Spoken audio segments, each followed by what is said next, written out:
Ladies and gentlemen, then Morne visited us, or is visiting us today, to share with us some of his perspectives from his practice in the leadership space.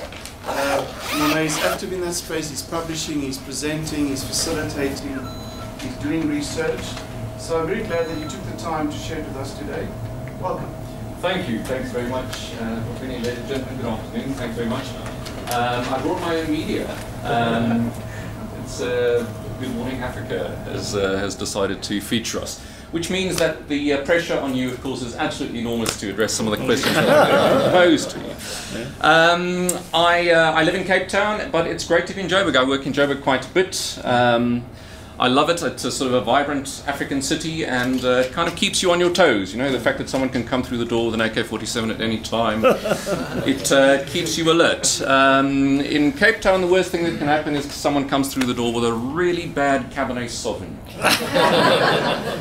And, you know, that's sort of equally psychologically disturbing.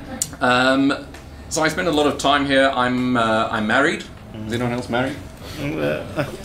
Why? I suppose we could ask. One of the reasons I ask that question is I often wonder what the problem was that I had at the time that I thought marriage would resolve. And whether that has in fact been resolved, and whether perhaps new problems have been created.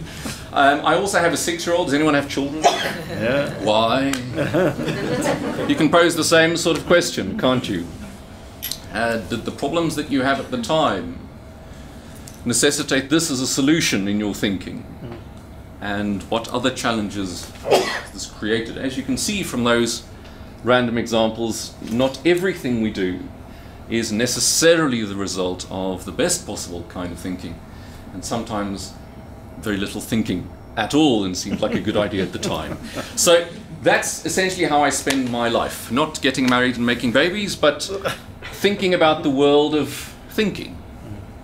And it's a lovely way to work, and I prefer to work in thinking because it's a lot easier than actually doing anything.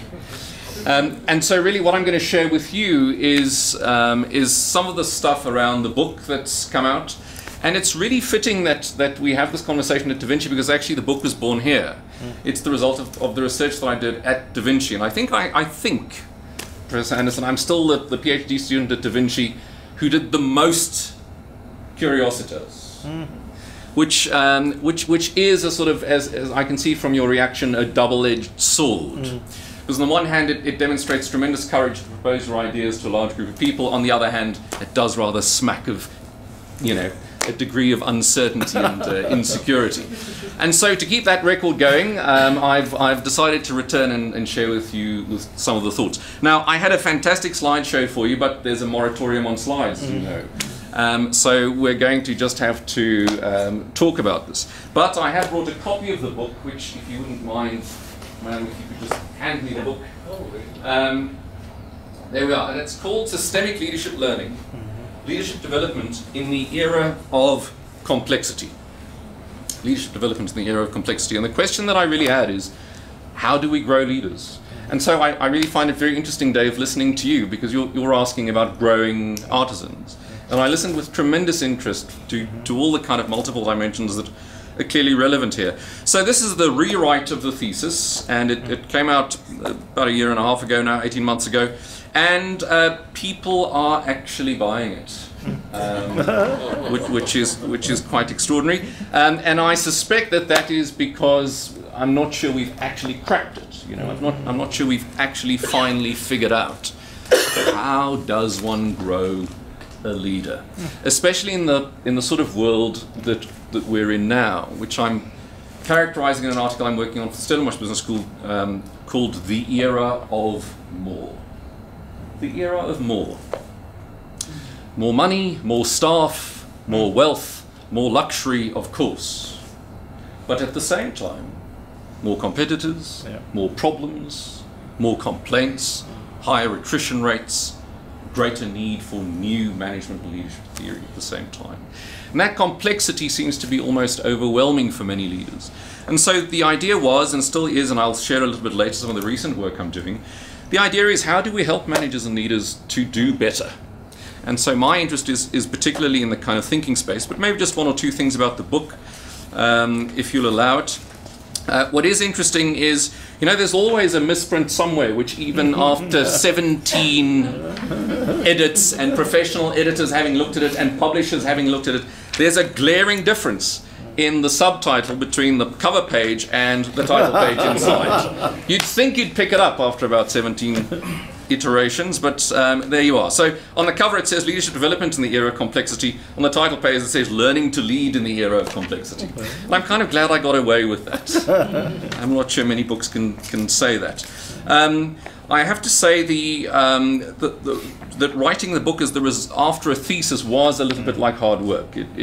It really was a bit of a job to think, how do I translate these kinds of questions about, you know, theoretical underpinning into a book which I'm hoping a manager has on his desk.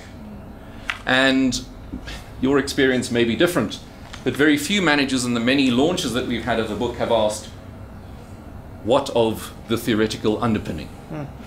They've really asked, well, I presented at a few business schools, and of course they asked questions. You know, at the Stellenbosch Business School, for example, the academics asked, would you consider your study largely ontological or epistemological in nature? And, you know, it's quite kind of bizarre to then move to a group of managers who say, well, I've got some guy, I think he's got talent, what do I do? It's a very different kind of question. I also sort of use the opportunity in the popularization to use the title of movies that I love the movies, and so the titles, for example, you know, the first chapter is called The Mission, in which I talk a little bit about, you know, what I'm trying to achieve. And then I threw in what's not a movie, but one of my favorite bands from the 1980s. You know, really, you can see I abused the privilege of writing. And I call the first chapter Arrested Development. Remember that band, Arrested Development, Mr. Wendell? And of course, they had this notion that development had been arrested. And so for leaders, you know, what are the implications there? And then in chapter 2, I talk about the thin red line, the madness in trying to use a systemic approach in trying to prove that a systemic approach is suitable. You know, you're kind of chasing your tail a little bit.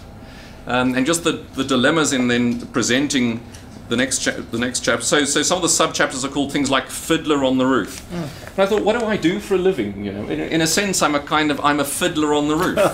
I try to get to the roof, that's where the leadership sits, and then I fiddle. I fiddle. And I do this work in South Africa, and you know, typically at a sort of senior management level.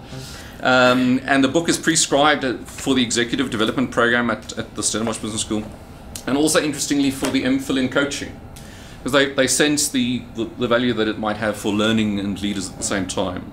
There are things like The Perfect Storm. Pudna at Wharton referred to the book as The Perfect Storm, which was a great compliment, so I thought I'd use that as a title. And then the big idea, and the big idea is really trying to figure out, using systems thinking, which, and Roy Marcus was the supervisor on the study and also wrote the foreword, trying to figure out, can systems thinking help us to learn methodologically differently? So one of the challenges, first off, was then to decide, well, which are the macro systems sort of involved here? And so that you don't have to read the book, on page 165, there's a little diagram that tries to summarize this, and I was hoping you'd play with me a little bit today, just to see if we can sort of visually illustrate it because of this moratorium on slides. And I am going to ask you to do that in just a moment. And so the four systems that I looked at is, I said in the learning space, the four sort of big gorilla systems are the system of the leader. And it's really interesting, I spoke to psychologists, organizational psychologists and so on, and I said, you know, it's interesting, the leader is a system. They said, well, that's glaringly bloody obvious. Is this a PhD? I said, okay, so when was the last time you used that principle when you designed some kind of learning process? Okay, point taken. So the leader's a system, their own sort of madness of every leader. Then the organization's a system, of course, that's not new to anybody. But then whoever's involved in facilitating the learning is also a system. And that might be the trainer or the professor or the lecturer or whoever else, but also I include in the facilitator the designers of the learning. They also facilitate the learning. They are their own system. And that's really interesting because they read their own stuff and then they think that's really interesting to you. But you have your own system and so does the organization. And then perhaps, you know, one of the humbly suggested, one of the contributions in the book is the content as system. In other words, what I need to learn is a system. It is a system of a multitude of ideas written by thousands of academics all over the world and a number of other people in popular literature, to some degree randomly selected by people in organizations. And you know how the Chinese telephone goes, right? The CEO's playing golf. Have you heard about the 7 habits? No, he says, tell me about it. Well, of course he gets back and tells the executive for operations about this. That executive tells the head of HR. The head of HR tells the head of the training department. The head of the training department tells the head of soft skills training. Mm-hmm. That person dedicates a program manager in that department who then proceeds to find 3 quotes. I'm one of them. The 3 quotes go out to training companies who then phone people who don't even work for the training company. Facilitators, guns for hire, people who've read their own books. They do the 3 thing, the facilitator comes in and he talks about what he knows. Now, how far is that away from what that leader is experiencing on a daily basis? It strikes me there's a problem here.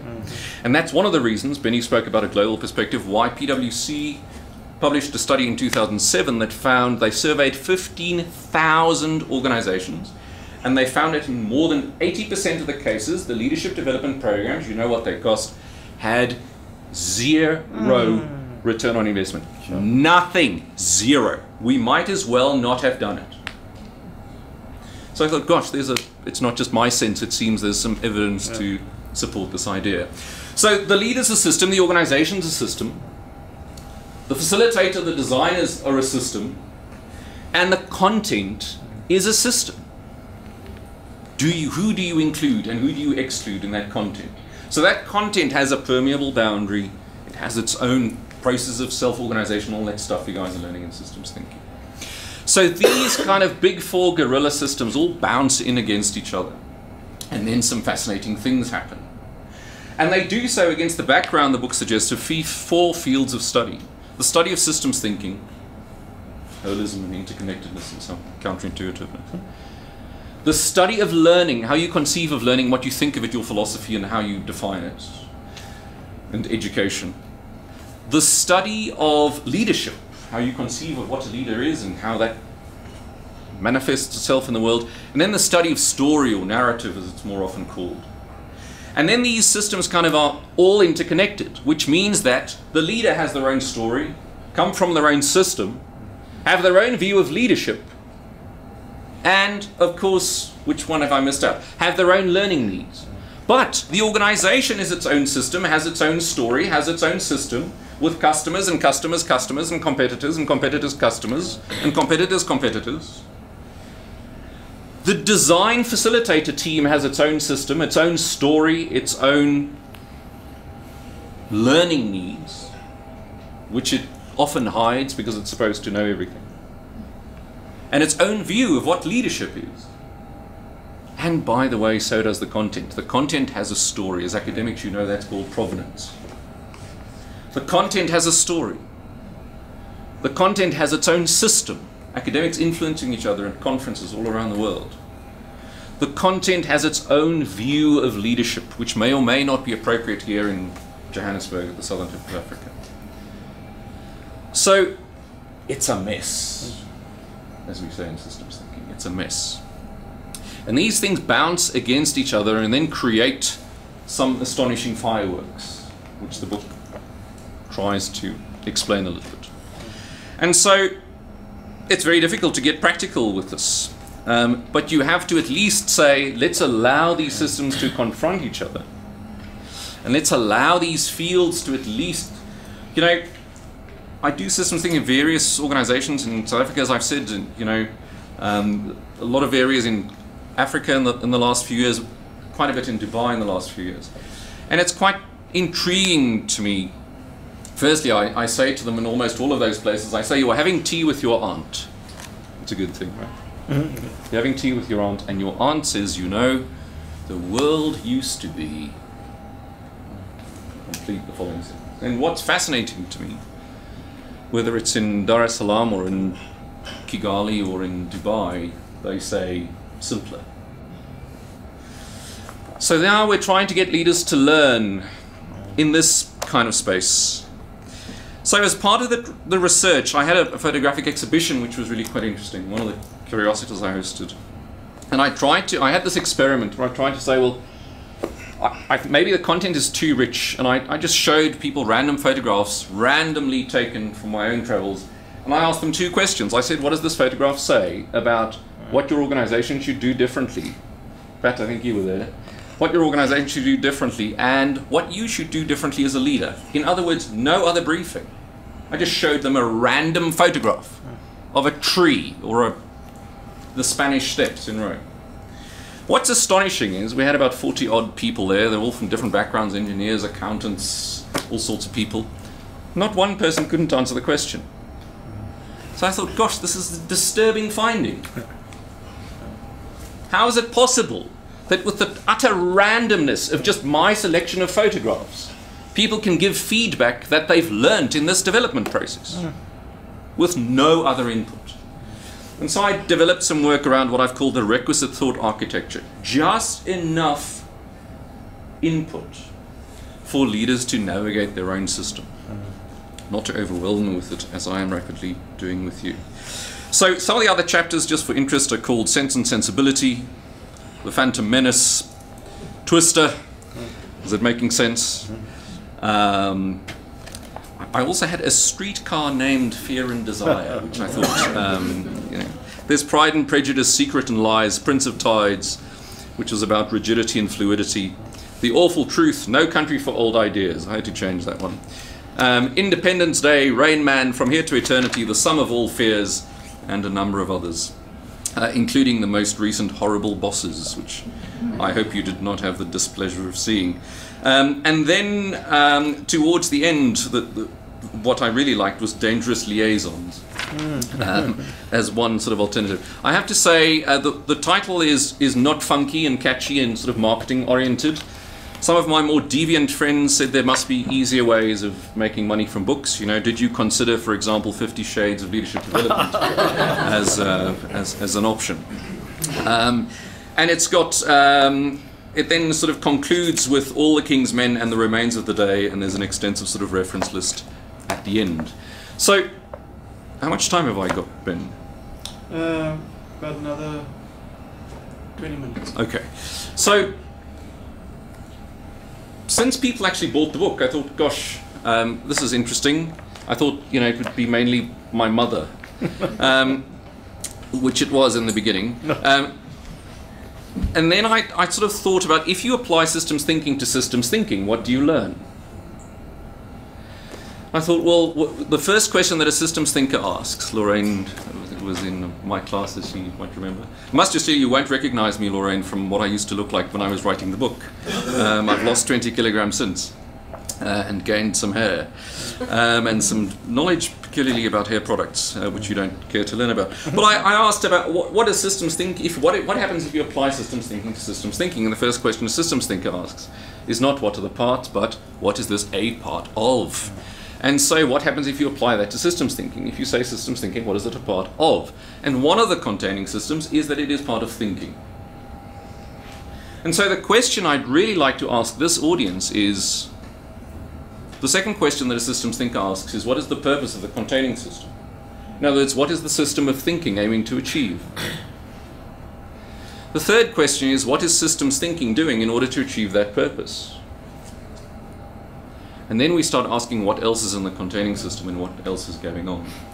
So what I'd really love to hear from you is what else is in the containing system of thinking? What else is in there if systems thinking is only an example of thinking? And what other kinds of thinking do you think need to be developed for managers to be effective. Let me get some of the most obvious ones out of the way. Analytical thinking. We do a lot of psychometrics in our business, and we find the shocking levels, poor levels of analytical thinking. System thinking, to some degree, as a lot of you know, is the antithesis of analytical thinking, but you've got to put it in there. Strategic thinking might be another one in there. Just overly operational work is only going to get you so far. Then I'm playing with ideas around future thinking, which might incorporate forward thinking, if you're happy with those kind of definitions. Positive thinking is one that people bandy around a lot, linked to appreciative inquiry and so on. What would you say belongs in that group of what I'm calling a cognitive suite of offerings, a group of thinking skills? What should be in there? Practical thinking. Sorry? Practical thinking. Practical thinking. Is there a limit to thinking? I doubt it.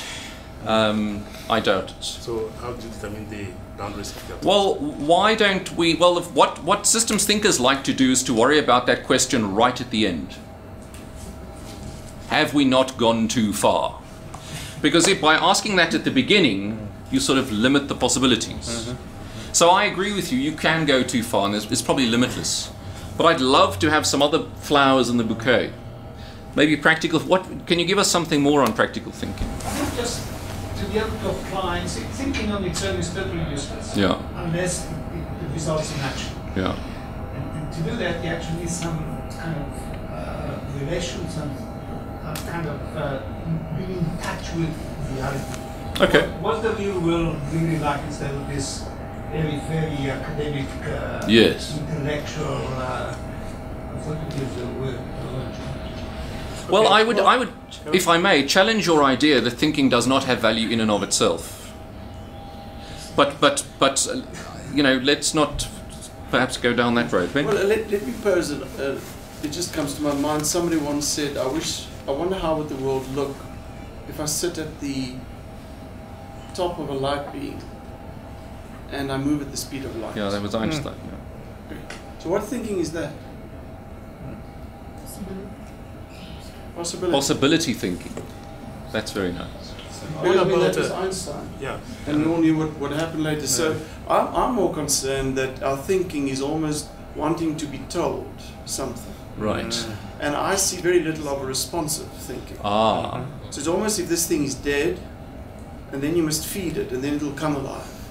And I wonder what made this thing dead, called who I am, that I need you to either give me strategies or ideas or concepts so that I come alive. So I find a lack of responsive thinking.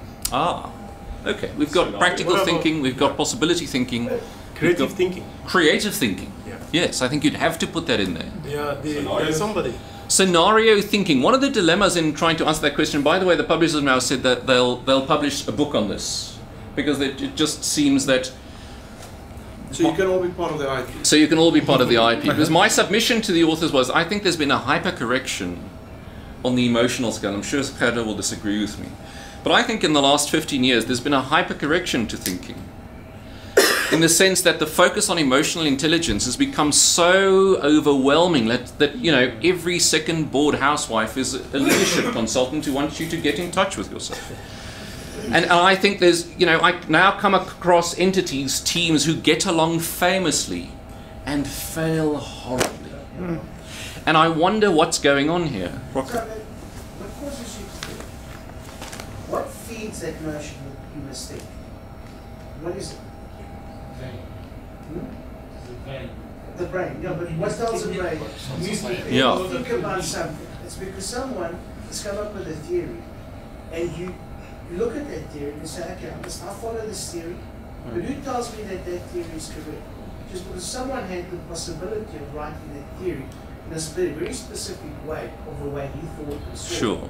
But that's not necessarily true. But that's not necessarily true that your theory needs to ignite my thinking. Yes, but Could be, but it's not necessarily true. Yes, if I lived elsewhere, I wouldn't need you, Rocco. correct. But you wouldn't need anything else if Eve didn't give Adam the apple, we would be living.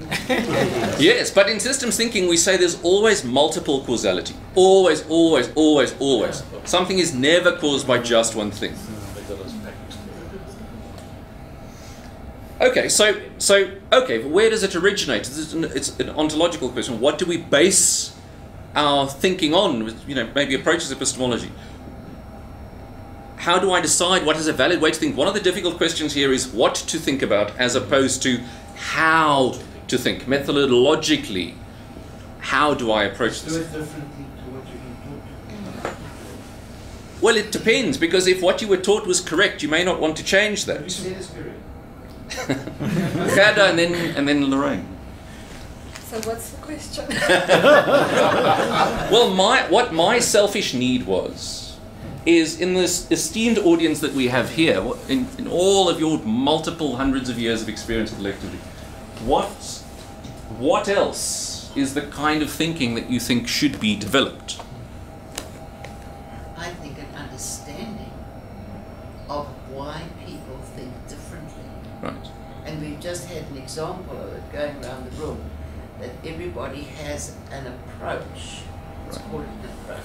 Right. A way of thinking. And why is there that difference? Ah, sort of standing in between them and right. They see the world differently. So they interpret, their thinking interprets their world. And if they see their world in a different way, then they will be looking at the same thing, information, whatever, all those things you've mentioned, Yeah. and they will see it in a particular way. Right. And there are, and we go on any further there, But these Lorraine, thinking yeah. niches. And what is your sense? How ready are we for that diversity of thought? Just as we've had to learn the diversity in everything that we do, if you don't understand the diversity of people's thinking, you're not going to be able to do your training, you're not going to be able to do what you're writing in your job or any of the others if you don't understand that there are different ways of thinking. Now, Gerda, I like using Gerda as an example because she's made this transition, Dave, at another level perhaps that you're talking about, the transition from being an engineer To being a thinker. to being a thinker, a fluid people person, working in coaching, working in a very fluid space. Do you like that idea? I thought engineers are thinkers. Excellent. So Gerda, what do you make of that shift? I think it's probably a personal journey. Yeah. So I transitioned from being an engineer, but also being a person who wants to know how things work. Okay. And now I'm at the space where I'm working on a neuroscientific way of how our minds and our brains work, how we think, and how our experiences model our thinking.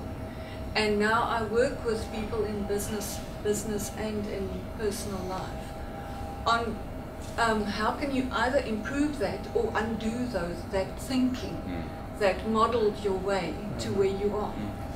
So perhaps but it's unthinking. an engineering way. But perhaps unthinking is something then, if I'm listening to you, that needs to be in that bouquet. That's neuroplasticity. Right. But I think it's very important what you're saying. If we can get some of that back into the schooling system, into children's thinking, we might have more innovators, creators, designers, all of that. If we can More take responsive thinkers. more responsive, more of those sorts of things, which is a very, very crucial thing, a different way of thinking. And I don't have any answers. Is it beyond critical thinking, Shirley? Do you think? Beyond, it's beyond critical thinking. Yeah. It's self-belief, it's trust, it's thinking about honesty, honest responses being respected. It's a whole lot of things. It's creative, innovative, it's practical thinking. It's all of those, and they're all okay. They're all okay. And they all lead to something that somebody can create that's special, rather than putting. And I think that's part of the problem. How do we get people to think and accept different thinking? And that's what Lorraine was saying. I find in my business that many people, even at advanced ages, and if I can say 45 onwards, if a coach works with them, they are not really experienced thinkers. So you would ask them a question and they would expect you to guide them in terms of what is the right answer. And I think that comes from our schooling, from how we've been trained since high school and even university. Tell me what to think, what is the right answer. And once you get people over that obstacle of I have the answers, I can think for myself by just thinking about the question. Professor Anderson, does that take care of your concern of responsive? One, yeah, if I may respond. We were in a discussion with one of the political leaders just post the election, Mr. Musi Maimani, and he expressed a sadness, and it just triggers something down here. And his sadness is, and the word was something like this: my own people do not appreciate my thinking. It's almost they say, well, that's not your thinking. That's what someone else told you. And his sadness is that that's his thinking. And the fact that he now thinks the way he thinks, the world is saying, or people around him is saying, well, we don't like what you're thinking. Sure. You must change your thinking. It doesn't work. Don't want that. So I think it's true. There are a few comments. I think it's also almost about freedom of thinking and doing. It's okay to think what you think. I think it ties back to the earlier discussion is we are taught to think that certain people are in certain levels and so on. So yeah, I like the idea of liberated thinking. Yeah. That you said it's okay to think what you are thinking, but maybe that is wishful thinking. Very good. So some free thinking and wishful thinking should be one of them. Yeah. Very good. And then another two then. Sorry. You know what? What I thought about what was spoken of. Yeah. I So think it's a renewal thinking. Right. Because actually, if you think about renewal is progression, it's growth, it's going into another state. It's not a stagnant something. That is what we want people to do. That's what we want children to do. I don't know whether some of you have ever watched the program The Dog Whisperer on National Geographic. It is amazing what this man can do with dogs. I think if that can be done with children, And that just after renewal thinking. There are two more points behind you. I think maybe just going back to your movie theme, I think Back to the Future is a good one in the sense of being able to think timelessly, meaning in the sense of at the exact point you need to look at reflecting on the past, looking at the current and looking at the future at exactly the same point. That's very interesting. Yeah, the future really isn't what it used to be. Yeah. Just to add on that, what is was and what is will be. So that comes back to that. But the thing is that you got to do a free mind. Kids at a certain age, they know what they want. They know where they're going. Just that you put the brake and you say, don't do this, don't do that. Let them be, and they will think on their own without any intervention whatsoever. That's because they're conditioned to think in a very specific way. Rocco, yes. Can I ask you something? Have you created any SOPs as well? Any SOPs, standing operating procedure? Standard operating procedure.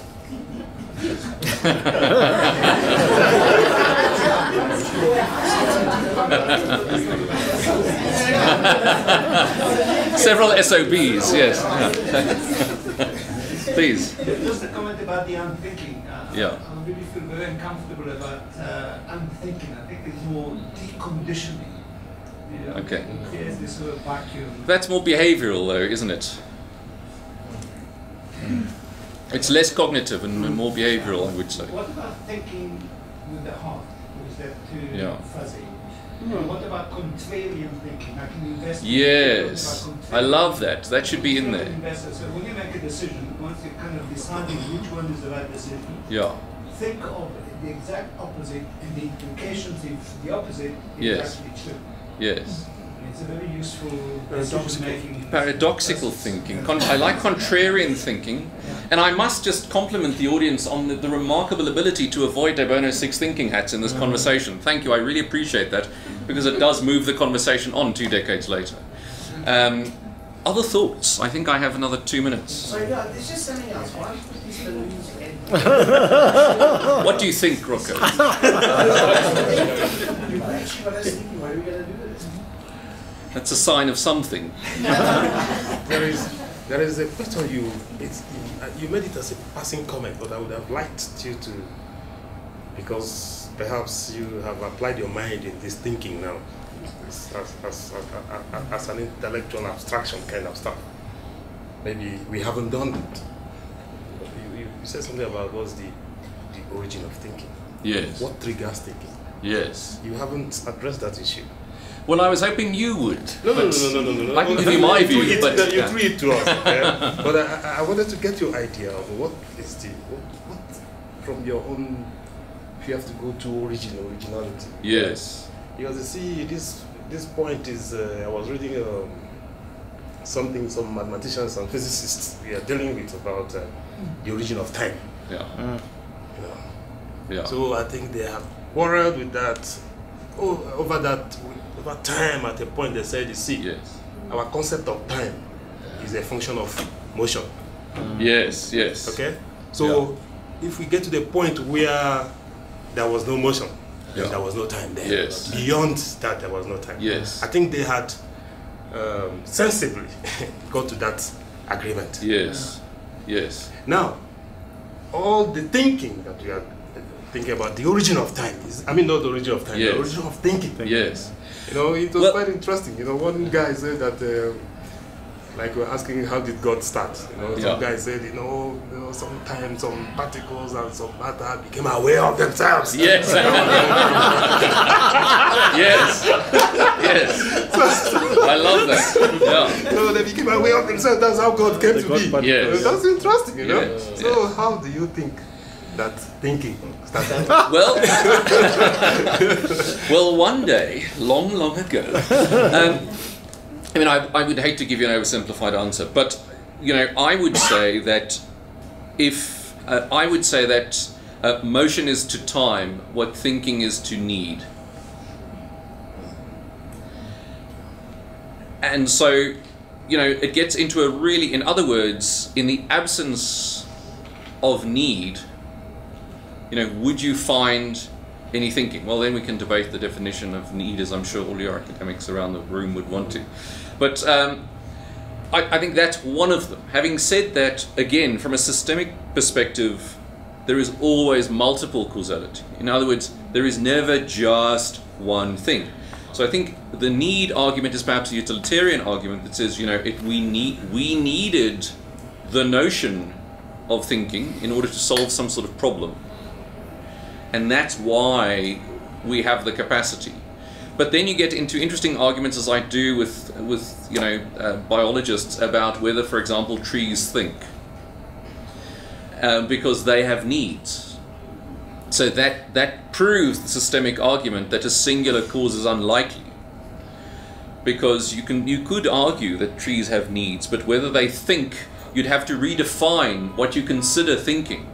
And maybe ecological thinking is another kind of thought process, if you like. But I think if you're forcing me to answer your question, I'd say the realization of need. Then you could argue, well, if it's a realization, was that not thinking in itself? Yes. And then you'd have to get into, well, what is a cognitive process? But America, there's also a school of thought that says if we embrace the notion of evolution, then it's not a given that man thought from the beginning, but that man came to think at a certain point. So equally, the notion of plant or trees and plant and animal, if we believe in the notion of evolution, I don't even think we are considering the possibilities for other entities, for life to develop thinking at a certain point of development. But that's only if you can appreciate that man didn't think from the beginning, but that man came to think as part of its evolutionary journey. Any last comments? I want us to break. Say, let's take a little baby. You know, what thinking does a baby do? A lot. Yeah, I'm not sure we know the answer. No, what I'm saying is, but then as he grows, I'm talking about a born baby, you know, just like 1 day old, 1 hour old baby. Yes. Well, the fetus is thinking. Okay, maybe 3 months old fetus. Don't keep going back. All right, ladies and gentlemen, we can continue the conversation. Is there any pressing question from your side? Pressing question, Kenneth? I was just thinking, because I'm thinking about my mom, so everything that I would say, think again. Rethinking. Yeah. All right. That's very nice. Thank you very much. Thanks for giving us toys to play. I'm humbled. Thank you so much. Snacks and drinks on the outside, and we see you in a month's time. Thank you very much. Thanks. Thank you. Thanks.